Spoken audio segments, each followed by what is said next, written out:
All right, guys, welcome to another live stream. Welcome to another live stream. Happy Saturday. All right, so Boeing cut 17,000 jobs. It looks like it's due to a factory strike. I'm going to pull up the article just in a moment. But this is kind of a reoccurring theme. I think a lot of companies are laying off people, whether it's due to a strike, whether it's due to just a lack of performance for the company altogether. So a lot of people, even with degrees, bachelor's degrees, master's degrees, are finding themselves losing their job at a moment's notice. So you need to be able to pivot, one, because you need to be one, able to pivot, but then two, have something on the side to help you get over that time period in which you don't have a job. So it's very important to have a plan B to avoid just being let go from your job and not having no money on the side. Now, obviously, you should have an emergency savings. You should have enough money to get you, I would say, for at least 2 to 3 months. Most people say around 3 to 6 months. I think initially you should start off around three because it's hard for people to save $1,000. So for somebody to have 3 to 6 months worth of savings, it kind of contradicts I guess, I mean, they're just saying it because it's what you should have, but it doesn't go with the statistic that not a lot of people have $1,000 saved. So yeah, so it's basically saying most people in an event like this where you lose your job, you're basically out of luck, and it takes a long time to get a new position, you even if you have a degree, even if you have experience. These days it's hard to get a position. And I would say if they let you go in the first place and you had a degree and you had experience, it just shows how the workforce is becoming a lot less dependent on people with degrees, right? And it's sad because a lot of people pay a lot of money for their degree. Most people go into debt for their degree, and they don't even come out making the type of money that they want to make. Most people come out making 40 to 50,000 a year, but they come out with over 100,000 in debt. And again, the fields that like you make the most money, and I would say like, so the fields for me that you could make the most money is like accounting, finance, being a doctor, engineer, and I would say, I wouldn't even say computer science too. I would say coding, but a lot of that's getting replaced by AI. So yeah, I would say stick if you do get a degree, stick to those. But even in those areas, it's hard to get a job. And the interview process is, and you got to think about it too. If a lot of people are laying their employees off, it becomes a lot more competitive to get a new role, because one, there's a bunch of people with degrees. It's not as uncommon to have a degree. Most people do have a bachelor's degree, and also a master's degree. Honestly, from my experience, is not that valuable in the workplace. I think most people just respect a bachelor's degree. Anything after that, you really need to be specializing in that field that you're in. Because if you don't, your master's degree, you got a master's in business administration, it really doesn't help. I remember when I got my first job out of college, and a lot of people were getting their master's degree because they thought it was going to give them a manager position or a director position, and that was not the case. A lot of the times, you just needed that entry, right? You just needed to get your foot in the door, which was the bachelor's degree. And then from there, it was all experience and kind of the work you could perform. Like, what value did you bring to the table? So again, a lot of job cuts are happening. I know in another sector as well, the IT sector, and that's because a lot of things are getting automated. So a lot of these people in IT are getting replaced, or they're cutting the workforce down significantly, and people are out of a job. So this is why it's becoming more important to have your finances in order and make sure you have different streams of income, or you at least have a capital base in which you could pull from until you get yourself back on your feet, right? That's just my opinion. All right, so let's take a look at this article. Let's see what's going on with Boeing. Let's see why they're cutting jobs. Let's see why there's a strike here. So give me just a sec. All right, so it says Boeing to cut 17,000 jobs as losses deepen during factory strike. So it looks like there was a factory strike at Boeing. Let's see why.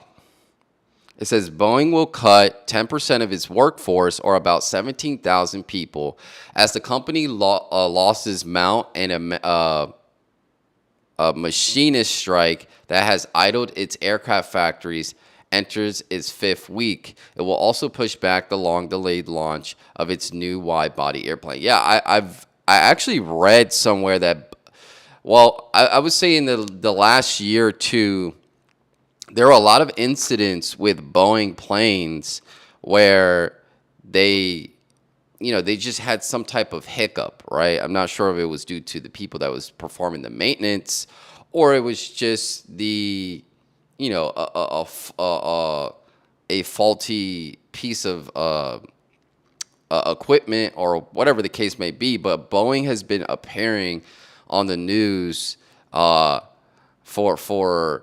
hiccups with their planes. I can't remember specifically, but I know I've seen it in the last year or two where they said something broke down and things like that. And I think that's probably part of the machinist strike. Before I continue, let me make sure my mic is working, because I just want to make sure people can hear me. It's one of those things where it's weird. Like when I don't check my mic, it usually doesn't work. And then when I do check it, it's always working. And then it's weird. Like the time I don't check it, it doesn't work. So let me make sure I'm checking my mic. My mic is working, because I just want to make sure people can hear me. All right, cool. Yeah. Mic is working. Yeah, so, yeah, I've been hearing a lot about the Boeing plane. Again, I can't remember specific, but I know in the last 2 years, we heard something happen with planes where something was not working, or the plane couldn't take off, or they had some type of hiccup in the air, and we'll read more into it. So it says the manufacturer would not deliver its still uncertified 77X wide-body plane until 2026, putting it some 6 years behind schedule. And that's a big thing, too. If you look at Tesla, like Tesla just had its full self-driving, or its robotaxi event. And a lot of the reasons why the price of Tesla went down is because the delay in their promise, right? They promised to deliver full self-driving with no intervention for years now. And we still haven't seen that with Tesla. So it's the same thing with Boeing, right? It looks like they're promising this wide-body thing. And I'm not sure if it's something they've been promising or something they've been trying to push out, but it's put some 6 years behind schedule. It already says it's 6 years behind schedule. So when that happens, shareholders become a lot of not as confident in the company, right? If you're delaying things by 6 years, people don't want to wait for 6 years. There's other stocks in the market that will give you the return that you want. So why would you wait on Boeing to give you that? All right. People probably say, okay, well, we'll go to another airline or another aircraft that knows how to get their stuff done. Now, Boeing is pretty reputable. I know, like I've said, they've had some stuff in the past, but they're one of the top airplanes out there. So airplane companies. So yeah, I always keep wanting to say airlines, but it's totally different. It's an actual, the actual company, the actual people that build the plane. So it says the company in August paused flight tests of the aircraft when it discovered structural damage in one of them. It will stop making commercial 767 freighters in 2027 after it fulfills remaining orders, CEO Kelly Ortberg said in a staff memo Friday afternoon. Our business is in a difficult position, and it's hard to overstate the challenges we face, Ortberg said. Beyond navigating our current environment, restoring our company requires tough decisions, and we will have to make structural changes to ensure we can stay competitive and deliver for our customers over the long term. So it looks like at least the CEO looks optimistic. I mean, they always have to be optimistic, right? Anything happens with the company, the CEO has to come out, make a statement, and say, okay, we're going through this tough time. We're going to get through it. We're going to push through. We're going to come back stronger. So, I mean, at least, you have some some positive out of that statement. It says Boeing experts report a loss of 9.97 a share in the third quarter. That's a big loss. The company said in surprise release Friday it expects to report a pre-tax charge of $3 billion in the commercial airplane unit and $2 billion for its defense business. And a lot of this could be because they probably had orders set up, and people like airlines were probably say, okay, we're going to order this amount of the 767 or the 77X because they thought it was going to come out. They thought it was going to be here on time. And now it's a delay. So one, they're probably pissed that it's the delay. And then two, they say, okay, well, this thing is, these companies, one, is losing money per share. And then two, they're not delivering on their promises. Let's go somewhere else to get our planes. Now, again, Boeing is pretty reputable, so they'll probably have to go somewhere else. I'm trying to think what, let me ask ChatGPT, what is another plane company comparable to Boeing?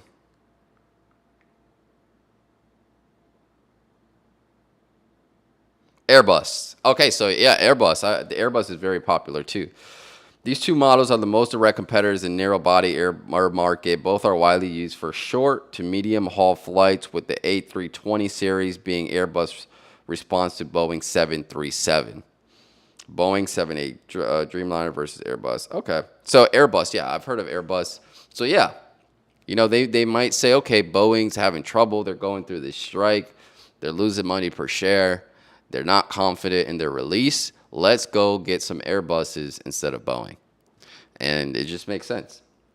All right, it says in preliminary financial results, Boeing said it expects to have an operating cash outflow of $1.3 billion for the third quarter. The job and cost cuts are the most dramatic moves to date from Ortberg, who is just over 2 months in his tenure in the top job. And this is very important, all right? When a company loses money, the biggest thing, the first thing they almost always do is cut jobs, right? So you're kind of low on the totem pole, or you're like easy pickings, to gain revenue for the company. It's easy to say, okay, we're losing money, we're losing service. That means we need less people to operate. Let's not just lose all this money in like revenue. Let's cut some people from operations so we can get some of this money back. And that's typically what companies do. If they start losing money, a lot of money, the first thing they do is go cut people from the company. And it's 17,000 jobs, right? That's a lot. So, okay, so it says who is just over the job and cost cuts are the most dramatic move to date from Ortberg, who is just over 2 months into his tenure in the top job, tasked with returning Boeing to stability after safety and manufacturing crisis, including a near catastrophic mid-air door plug blowout earlier this year. That was true, yeah. I remember this. This was one of the events that I was talking about. It looks like I think Boeing was up in the air, and then somehow like the emergency door like flew out, and I don't think anybody died, but it was still. I'm pretty sure they got some lawsuits from the people that were on the plane. But yeah, that was just one of the events. So they're probably still recovering from that event. They probably lost a lot of money in lawsuits. and they probably did get a fee from like the aviation committee or whatever. I forget what they call the aviation committee, or the people that oversee all of aviation. But it says the machinist strike is yet another challenge for Orberg. Credit ratings agencies have warned the company is at risk of losing its investment grade rating, and Boeing has been burning through cash in what company leaders hope would be a turnaround year. All right, so basically, they're losing trust in consumers in the industry, so their credit rating is going down because they're losing money. They're having all these disasters and things like that. So that's another thing that they have to overcome. They have to build people's confidence back. When a company does this, it's almost like Intel for chips, right? Intel kind of fell off. It's been here since the 1900s, probably 1985, I think, or 1990. But Intel was like the leader in chips. It didn't really focus too much on GPUs, but GPUs kind of became the wave, and then NVIDIA took over. So Intel's still in the space. A lot of companies still use Intel, but it's the same thing, right? They were leaders in the space. Boeing's leader in the space, and now it's becoming a company where they're losing money, they're cutting jobs, and they're losing trust.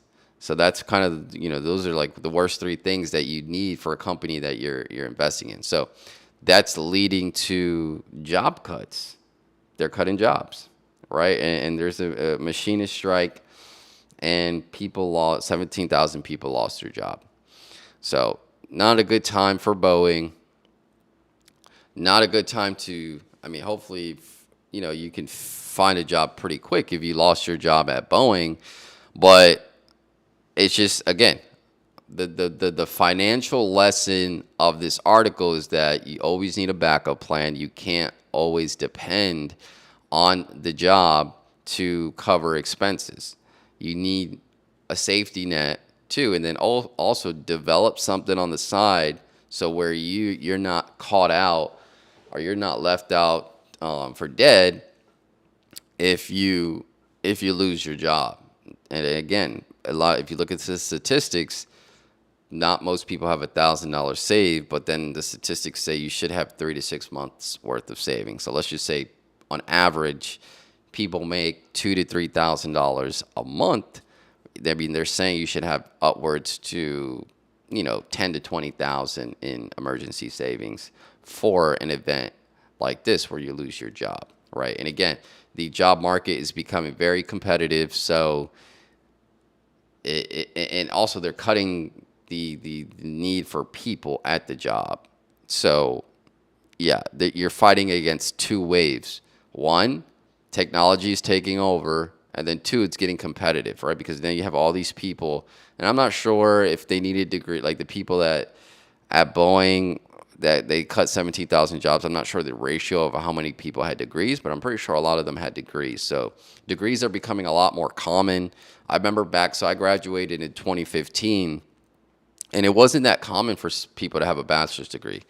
So I was kind of thriving from 2015 to 2020, right? I would say like around, I wouldn't say thriving, but it became, I was able to be in the workforce long enough to say, okay, I have experience now along with the degree, right? But it was just kind of like the timing thing where it's like during the time I got my bachelor's degree, it wasn't as popular to have one. And then on top of that, I had a useful bachelor's degree. My degree was in finance. So it was kind of one of those things. And I always thought about that when I went to college. I was like, I'm not going to come here and get a silly degree. And again, I'm not crapping on anybody's degree, but like things like public health, communications, psychology, those type of degrees. Not saying you can't get a career out of that, but it's going to be a lot difficult. And a lot of those jobs are not sustainable. You may have it for 3 to 5 years, and then they cut you, or they say, okay, this is too much of a cost. Because a lot of those fields, you're really not bringing in any revenue for the company. With a finance, they need people to manage the books. They need people to run the numbers. Numbers are always important. So, and again, some of it could be automated, but for the most part, a lot of it does require judgment, especially like in the sector I'm in, like compliance, a lot of it requires judgment. So I would say that too. You need to get into a job that requires a lot of judgment. Like if you can get into a job that requires a lot of amount of judgment that can't really be replaced that easily by technology, I think that would be. So like for instance, nursing. I mean, I'm pretty sure they'd probably get a robot to take care of people, but nursing does require a lot of judgment as far as, okay, I got to treat this person this way. They need this, they need that. So, some judgment call. Maybe not on a high level, but it's still, I guess, a judgment based type of field. And I put finance in that. I put doctors in that. And then also engineers too, a lot of judgment as well. But a lot of that's being replaced as well. So yeah, the moral of the article is to make sure that you're not caught out. What if your job cuts you, you have some type of side thing going where it can hold you over until you either get a new job or maybe you just do something on your own, right? All right, that's pretty much it. Some housekeeping items. Make sure you guys go follow me on Instagram, Mr. Financial Nutrition. Make sure you guys go follow me on TikTok, Financial Nutrition. I post Monday, Wednesday, Friday, and Sunday. Yeah, and that's pretty much it. I'll see you guys in the next one. Have a good weekend. Take care.